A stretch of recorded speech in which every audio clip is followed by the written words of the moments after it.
Valentine's Day. When I was asked to share something about this topic on love, I said, why not? Why not? All of us are in love at one time in our lives. Especially As Josie. the song goes, love is a main splendid thing. It's a nature's way of giving reasons to believing.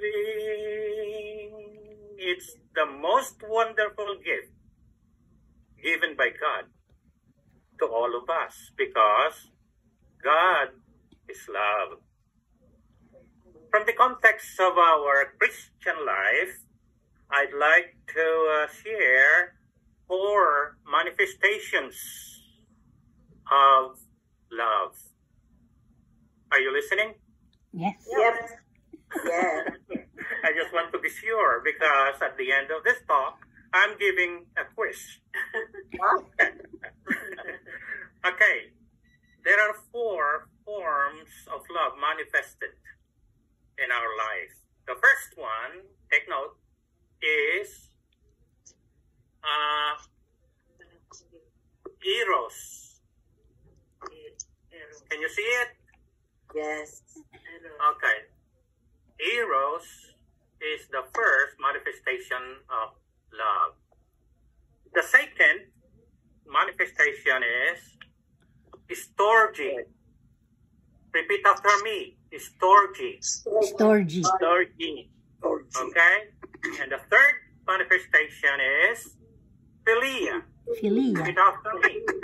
Philia. Philia.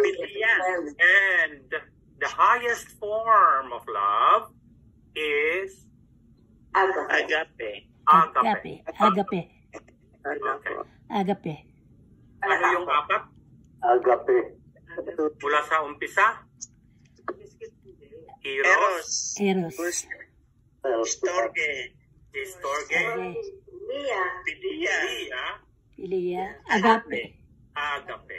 Okay, thank you. Thank you. Everybody get Greek 100%. word ba yan? Greek word? Alright. Those are Greek words actually derived from Greek. Eros is passionate love. Passionate love. Yung sexual love. Yung erotic love. Kaya mayroon tayong term na erotic. From that word. Storge, yung storge naman is familial love. The love that's manifested by a parent to the siblings. The love that is manifested by a leader to her team. Katulad ni Ate Feli ang ginagawa niya. It's not romantic, but it's philia. Storge. Philia is affectionate love, not romantic, but it occurs among friends.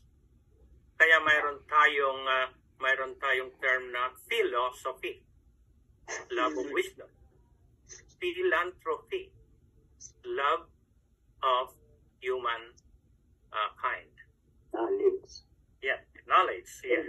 And then the fourth and the highest form of love, as we have seen, is agape.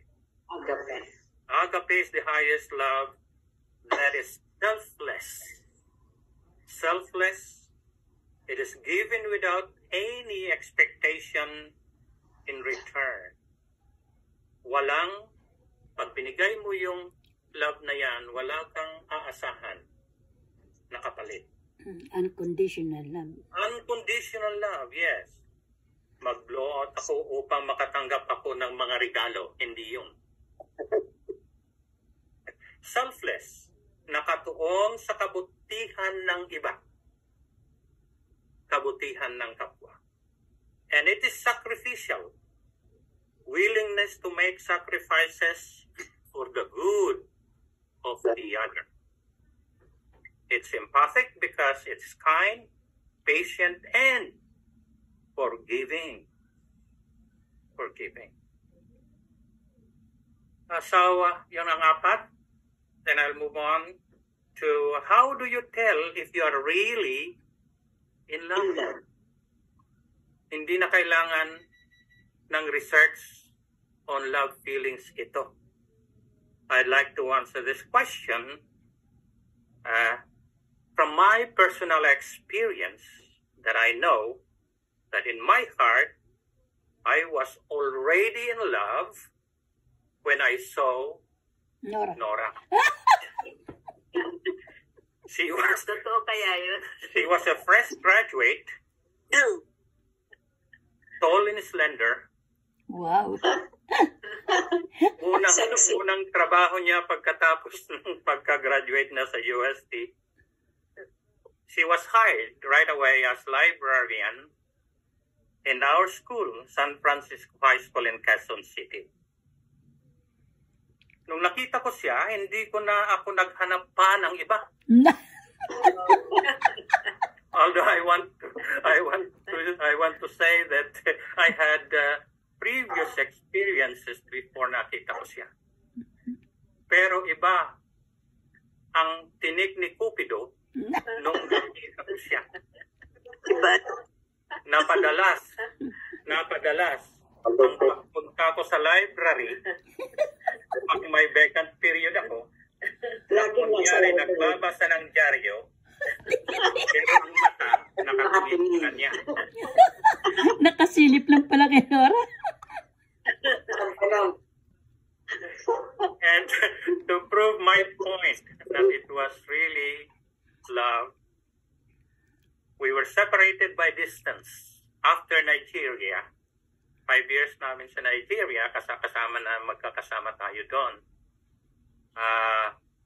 I was hired to teach in New York City and Archdiocese of New York for long years. Nagkikita lang kami pag bumibisita doon, pag umuwi ako rito. But for the length of a quarter of a century, hindi ko siya nakalimutan. Binalikan ko siya.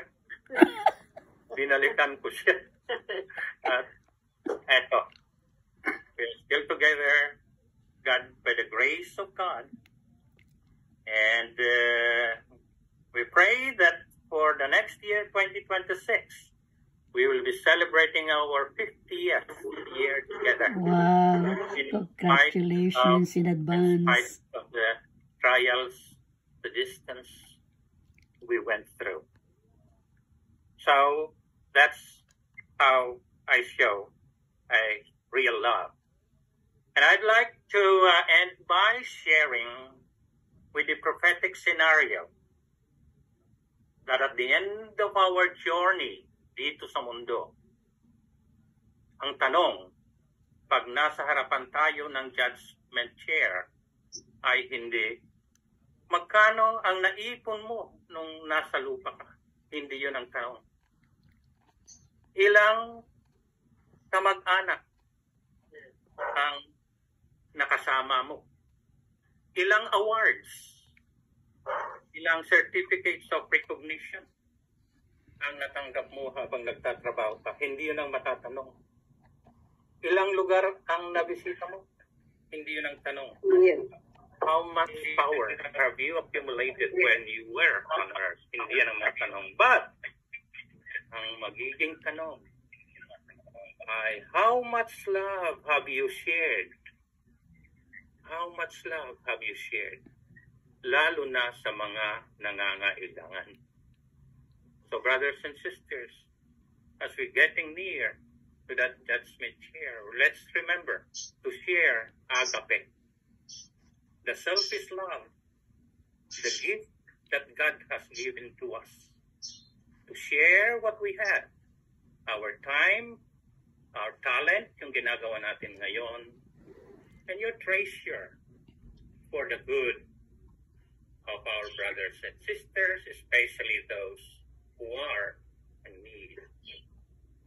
Happy Valentine's Day, and may God bless us all. Thank you. Thank you.